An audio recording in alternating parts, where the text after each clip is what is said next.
upliftment of the people of Bharat, but it is for upliftment.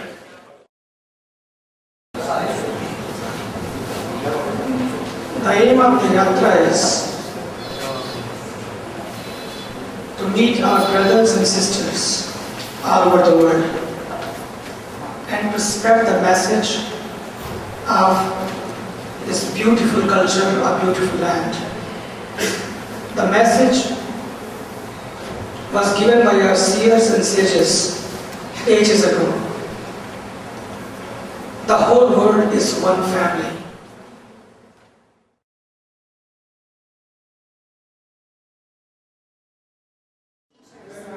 Back to your grandparents. It's so sad, I see so frequently. And he'd come back every day. And he'd sit below one tree. He sort of lived below this one tree. And every day he would sit there eating his leftovers, the crumbs other people had given him. And when he passed away, the people of the village decided, let us bury him below this tree where he lived his life. After all, this is his only home. After all, this tree is his only family. And they started to dig. And 6 inches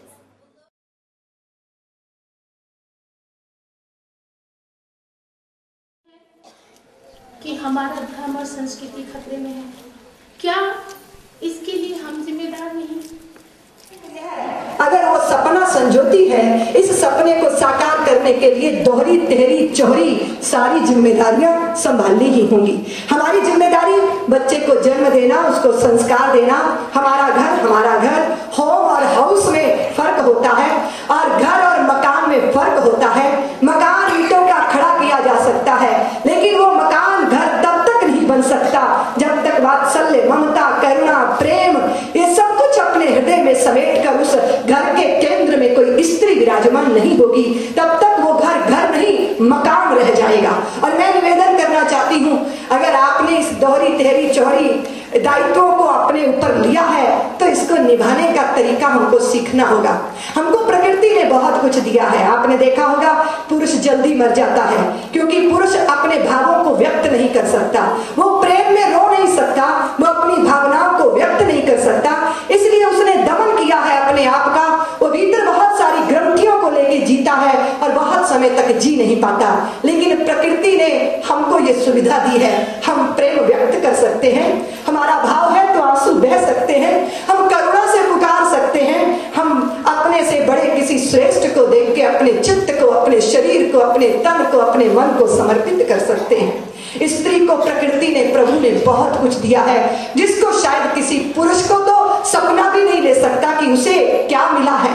मैंने देखा कि वेद व्यास जैसे ऋषि भी बहुत सारी रचनाएं रचने के बाद, वेद को चतुर्भागों में विभाजित करने के बाद देव ऋषि नारद से कहते हैं कि देव ऋषि नारद, मैं अपने आप को बड़ा अधूरा अनुभव करता हूँ, मैं अपने आप को बड़ा रिक्त अनुभव करता हूँ, मुझे लगता है कि मेरी यात्रा बड़ी अधूरी है। इतनी सारी रचना रचने के बाद भी एक पुरुष जो है वो अपने भीतर की रिक्तता को अनुभव करता है, अपने भीतर की दरिद्रता को अनुभव करता है। स्त्री ने जो सबसे बड़ी कृति, सबसे बड़ी रचना रची है वो है उसकी नवजात नन्ही सी कन्या, छोटा सा बच्चा जिसको अपने पेट में उसने पाला है, संजोया है और अब उसको जन्म देने की प्रसव पीड़ा को झेला है। उस स्त्री ने इतनी बड़ी रचना रची है कि शायद कोई दुनिया का ऋषि महर्षि भी उस रचना को छू नहीं सकता। बहुत सारी रचनाओं के बाद भी उसके भीतर अधूरापन अनुभव करता है। स्त्री ने क्या नहीं रचा? स्त्री तो रचनाकार है, स्त्री तो जननी है, जन्मती है, सहेजती है, स्त्री तो संतोष और तृप्ति की प्रतिरूपा है। वो बात अलग है कि 21वीं सदी ने हमें विवश किया और हम दुनिया के बाजार में निकले, होड़ में हीन भावना थी हमारे भीतर, इसीलिए हम पुरुषों से आगे निकल जाने की दौड़ में शामिल हो गए। काश हम सोचते कि स्त्रीत्व और मातृत्व के मायने क्या होते हैं तो शायद इस पागलपन की दौड़ में हम शामिल न होते। पुरुष अपने कैरियर की तलाश में बाजार में है, लेकिन स्त्री को इसकी आवश्यकता नहीं थी क्योंकि वो परम तृप्त थी। स्त्री होना यानी किसी के प्रति समर्पण के भाव से ओतप्रोत होना होता है। पुरुष को पुरुषोत्तम होना चाहिए और स्त्री को उस पुरुषोत्तम के चरणों में जो पति के रूप में उसे मिला है, उसको अपना सर्वस्व समर्पित करके ही संतोष मिल सकता है। क्योंकि पुरुष और स्त्री एक दूसरे के अंग हैं, पूर्णता तभी आती है। हमारे वेद ने, हमारी संस्कृति ने कहा कि स्त्री किसी भी पति की पत्नी उसकी अर्धांगिनी होती है। आधा अंग स्त्री का, आधा अंग पुरुष का, तब एक शरीर, एक समाज, एक देश, सारी दुनिया उसका दृष्टिपात कर सकते हो, उसका दृश्य देख सकते हो। हमारे यहाँ स्त्री को सम्मान दिया गया, हमेशा स्त्री को इतना सम्मान कि घर के केंद्र में स्त्री विराजमान है। दुनिया भर के पाप आपके पति आपके बिना कर सकते हैं, लेकिन जब भी कोई पुण्य करना होगा, यज्ञ करना होगा, हवन करना होगा, दान करना होगा, तो साथ में सहधर्मिणी का होना बहुत जरूरी है। वो सहभोगिनी नहीं है, वो सहधर्मिणी है। और हमारे यहाँ शरीरों के शरीरों का मिलन नहीं होता, हमारे यहाँ मन से मन का, आत्मा से आत्मा का मिलन होता है। क्योंकि शरीरों की भूख बहुत जल्दी मिट जाती है, वितृष्णा पैदा होती है और अलगाव पैदा होते हैं, घटित होते हैं डाइवोर्स और तलाक। लेकिन भारतीय संस्कृति ने शरीरों को तो बहुत ऊपरी तल पर माना है और संबंध माना है आंतरिक, जो भारत की हिंदू स्त्रियों का अपने पतियों के साथ सहज घटित होता है, आंतरिक संबंध। अपने आप में स्वाभिमान का अनुभव करना, इसकी बहुत बड़ी आवश्यकता है। देश के अंदर नहीं, दुनिया के अंदर स्त्री सहीन भावना से तभी मुक्त होगी जब स्त्री स्वयं चाहेगी। इसलिए आप अपना परिचय दीजिए, दुनिया को परिचय मिलना चाहिए, लेकिन अपने वस्त्र उतार के, अपनी देह का प्रदर्शन करके हम अपना परिचय नहीं दे सकते। इससे हमारी जीवन में और विकृति आएगी और तृष्णा पैदा होगी और वासना पैदा होगी।